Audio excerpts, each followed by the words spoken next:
Okay, thanks to Anya for the invitation, and thanks to everybody else for allowing me to send this in as a recording. So we can start today, as I know some of the other speakers have, with Socrates. As everyone knows, in 399 BC, Socrates was condemned to death by a jury of Athenian citizens on charges of impiety and corrupting the youth. For most of the history of Western political thought, this has been seen as the final proof of the stupidity and the moral bankruptcy of Athens' democratic system, with an ignorant and feckless mob condemning the paragon of the virtuous philosopher to death on trumped-up charges. In our more democratic age, the charges against Athens have changed. Now the accusation is not that Athens was too democratic, but that it wasn't democratic enough. The Athenians had slaves and kept women out of political institutions, we are now often reminded, and there is no direct line of descent from Athens' democracy to ours. The idea that the Athenians upheld free speech in particular is often dismissed with a guffaw and an arch, "Tell that to Socrates." Socrates' execution is clearly a major stain on the reputation of democratic Athens. And yet, as Jacob Filinek's recent systematic review of impiety trials in Athens has confirmed, it was a stain and not a pattern, a bug rather than a feature, and one partially explained, if not at all justified, by Socrates' questionable strategy at his trial. Far from being a no-go zone for intellectuals, democratic Athens was a magnet for them, as Plato's dialogues attest, and not only philosophers like Protagoras of Abdera, but historians like Herodotus of Halicarnassus and rhetoricians like Protagoras of Abdera, like Gorgias of Leontini as well, Part of the reason for this may well have been that free speech was in fact one of the main values that Athenian democrats held dear, or two of the main values, since the Athenians actually distinguished two types of free speech, isagoria, or equality of free speech, and parrhesia, or unrestricted free speech. And characteristically for the Athenians, it wasn't enough simply to passively bear witness to these values. They also insisted on practicing them, not only individually but in public institutions, from the Citizens' Assembly to the Festival of Dionysus, a dramatic festival which showcased one of the most freewheeling forms of comedy ever devised. Isagoria, like isonomia, or equality before the laws, seems to have had at least as strong a presence in the Athenian imaginary as demokratia through much of the 5th century BC. In the debate about the best form of government that Herodotus puts into the mouths of three Persian aristocrats, the word used for the rule of the many is isonomia, equality before the laws, and not demokratia. And when Herodotus proclaims that it was the new political system installed by Cleisthenes that was decisive in Athens' victory over three separate invading forces in 506 BC, it's not demokratia that he praises, but isagoria, equality of speech. Herodotus' explanation for the dramatic improvement in Athens' military performance is that its newly free citizens now had more to fight for, something that, as many commentators have noted, it doesn't make obvious sense to attribute to equality or freedom of speech. Herodotus' choice of word does, though, make clear quite how closely this concept of open discussion was associated with democracy by the second half of the 5th century BC. In any case, the more unrestrained type of free speech the Athenians called parrhesia was equally strongly associated with democracy. In Euripides' play Hippolytus, Phaedra hopes that her husband and children can live free and flourishing in parrhesia in Athens. And Socrates in the Republic describes the democratic city as packed with freedom and parrhesia. Plato may well have intended some dark irony in putting those precise words into Socrates' mouth, but the idea that freedom and unrestricted free speech went together seems to have been commonplace in Athens whenever democracy was discussed.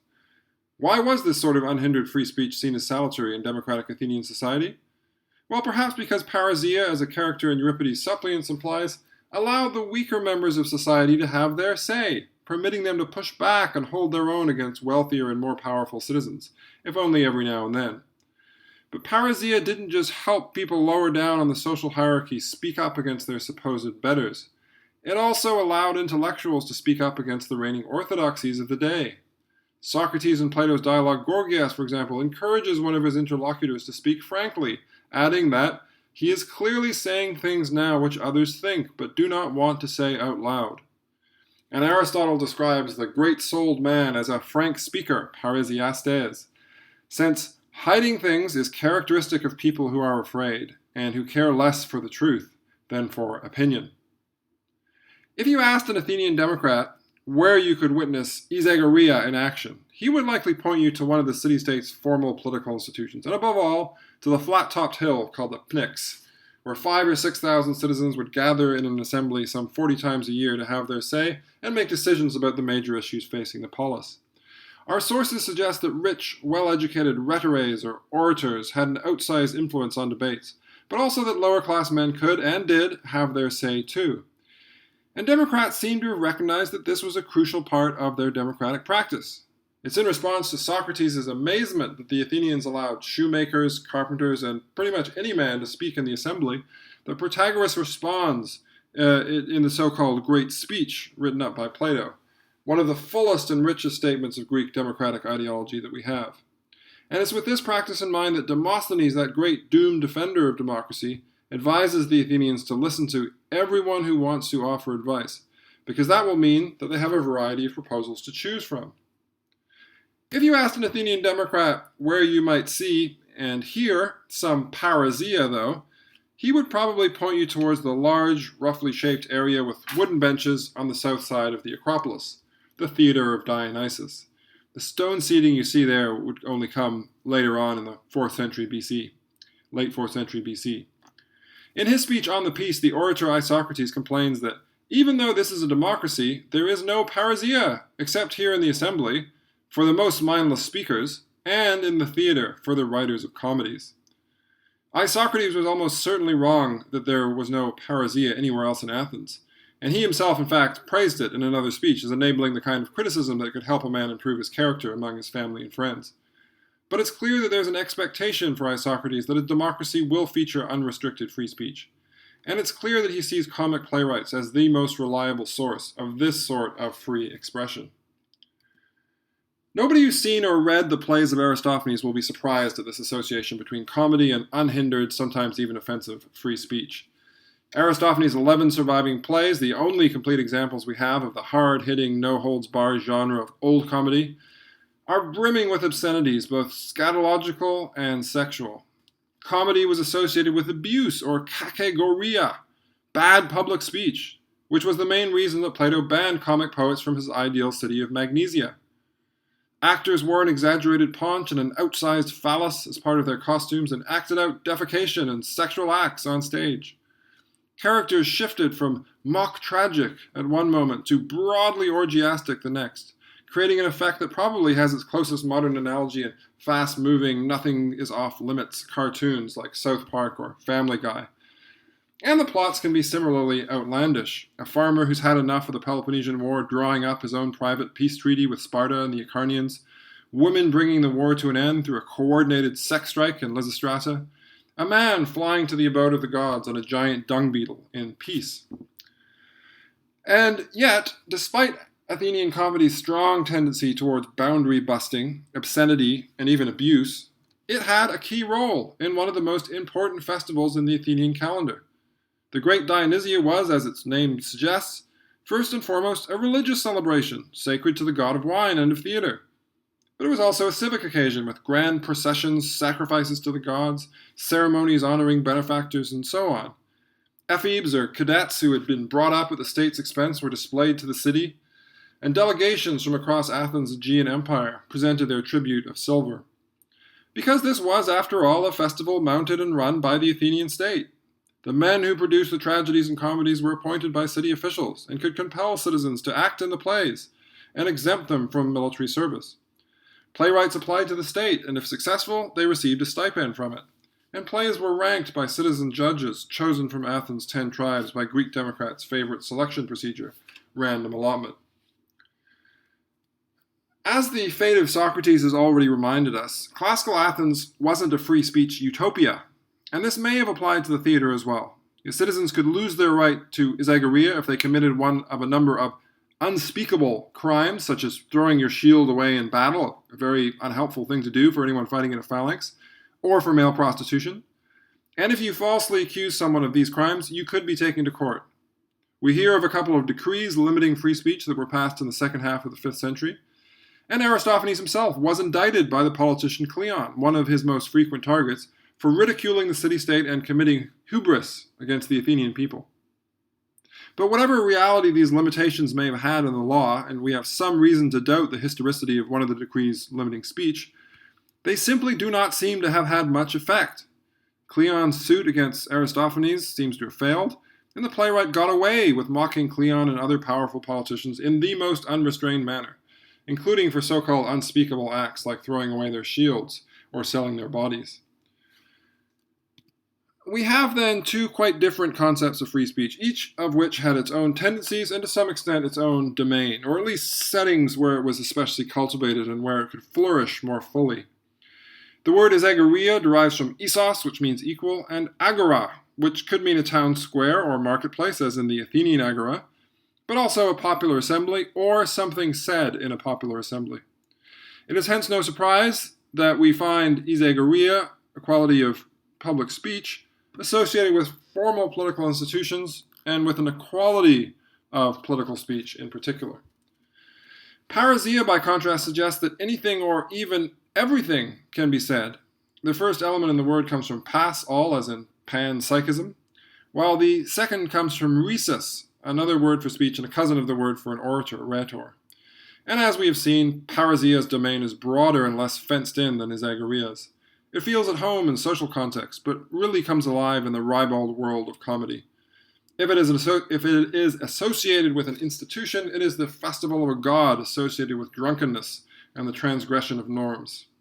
In a paper I wrote for a volume on Athenian theater more than a decade ago now, I argued that we need to keep a place for the wilder claims of parrhesia in our contemporary theories of democracy, alongside isagoria's more respectable expectations. My target in that paper was deliberative democracy, the theory popular among academics, in which democracy is primarily about discussing public issues in a certain way, through reasoned discussion based on evidence and grounded in mutual respect. My worry was that though this was a praiseworthy ideal, clinging to it too strongly risked crowding out some of the other values democracies need to be open to, not least genuine participation on the part of the masses, something that might be made more difficult if we insisted on genteel norms of debate above all else. And though I didn't know it at the time, the debate about free speech and its relationship with reasoned deliberation was just about to heat up, in large part because of the increasing popularity of social media sites like Twitter, now X. In the 90s and noughties, the internet had seemed to promise virtually unlimited possibilities for free expression and for democracy, a promise that by the early 2010s seemed to be bearing fruit in the Arab Spring. With the election of Donald Trump and the Brexit referendum of 2016, though, concerns began to grow among the Western intelligentsia that far from diffusing norms of reasoned deliberation, the internet was in fact a super spreader of hate speech and misinformation, two terms that became common in certain circles virtually overnight. And despite my own strong orientation towards fundamental liberal democratic principles like free speech and viewpoint diversity, I was beginning to have my own worries on this front, mainly because of the growth of so-called cancel culture by far-left progressives, including within my own academic field. Had my earlier support for no-holds-barred parrhesia been naive, I wondered? How could we preserve a commitment to the most aristophatic types of free expression while also cultivating reasoned and respectful debate, at least in some places and some of the time? Nothing I saw suggested to me that my earlier concerns about genuinely demotic speech being sidelined from respectable discussion was exaggerated. A series of studies in recent years from a range of democracies have only confirmed that politicians differ substantially from the public they represent in a number of ways, including their personality traits, their level of education, and even the views they tend to hold on certain issues, something that clearly raises some sharp questions about how representative our systems really are. Users of the various social media sites also differ from the general public in systematic ways, with a 2019 study of US Twitter users finding that they were wealthier and more progressive than the average American. That may well have changed since Elon Musk's takeover of the site, but differences of this sort must again raise some questions, this time about the extent to which the high-prestige, high-visibility debates on certain websites are really reflective of the concerns of the public at large. There are some indications that excessively bourgeois speech norms may have something to do with this, with pre-Musk Twitter prohibiting misgendering, for example, a concept that undoubtedly has higher rates of recognition on college campuses than in other less exclusive contexts. But there are clearly other factors that make Twitter users demographically untypical. Certain types of jobs allowing more opportunity for social media use, for example. So it's unlikely that more inclusive speech norms would significantly change this picture on its own. Worse still, for my earlier advocacy for more unrestricted types of free speech, it has seemed likely to a lot of observers that to the extent that social media has allowed for less restrained forms of speech, this has exacerbated the runaway polarization of many democratic societies, including, and perhaps above all, the US. In the past, anyone writing a letter to a newspaper that consisted of nothing but bilious personal attacks could expect to have their letter rejected and thus to lose their chance of having a say, or at least a say that was likely to reach any significant number of people. Nowadays, anyone hoping to fire off an ill-informed, all-caps vendetta has a number of different broadcasting options. Even if you think, as I do, that this is good for liberalism, or at least better than the alternatives, is it good for democracy? Now, we'll come back to this in a moment. But for the time being, it might help to think about another space in which the debate about free speech has played out over the past few years: the university. Here, as online, many of those who would formerly have championed the more anarchic types of protest and expression have come with a remarkable rapidity to see the benefits of notions such as civility, something they might previously have scorned as conservative, and to see dangers in unrestricted free speech, not least to the emotional safety of students. This last idea that even the most ordinary types of speech can cause harm reached one of its now regular natters here in New Zealand recently when, as I document in my recent report, a professor of biology was removed from some of his teaching after colleagues complained that his views meant that putting him in front of students would not be safe. For the record, the allegedly unsafe view in question was that Maori traditional lore is of value, but is not absolutely identical with science. If ideas of safety and civility are now routinely weaponized to shut down even the most civil and unthreatening formulations of alternative views, though, this doesn't mean that genuine and sincerely advanced norms of civility, respectful disagreement, and reasonable deliberation don't have their claims at universities. And in fact, it should seem obvious that these norms must have quite strong claims at universities if we want them to be places where evidence-based research and learning can flourish. But if we want universities to focus on grown-up disagreement and evidence-based inquiry, doesn't that mean that we have to restrain speech in some ways? 4 years ago, I wrote an article for the popular classics website Antigone, in which I tried to resolve this problem by bringing the two ancient Greek concepts of free speech to bear on it. Universities, I argued, should have soft norms encouraging esegeria, a value that I saw reflected in the norms of reasonable and respectful discussion that had long been advanced by left-liberal academics such as John Rawls and Jürgen Habermas. But I also argue that universities should have hard rules defending a broader and looser notion of free speech, even to the point of allowing expressions of parrhesia as broadly Aristophanic as student newspapers and law reviews. I suggested that while students and academics could and should be encouraged to be reasonable and respectful in classroom discussions, we should be very cautious about imposing any formal sanctions because of the risk that complaints about someone being unreasonable or disrespectful would be abused to undermine entirely legitimate speech. That meant that though we have to uphold both esegeria and parrhesia, both respectful deliberation and unrestricted free speech, it was ultimately the broader claims of the latter that it was most important to defend.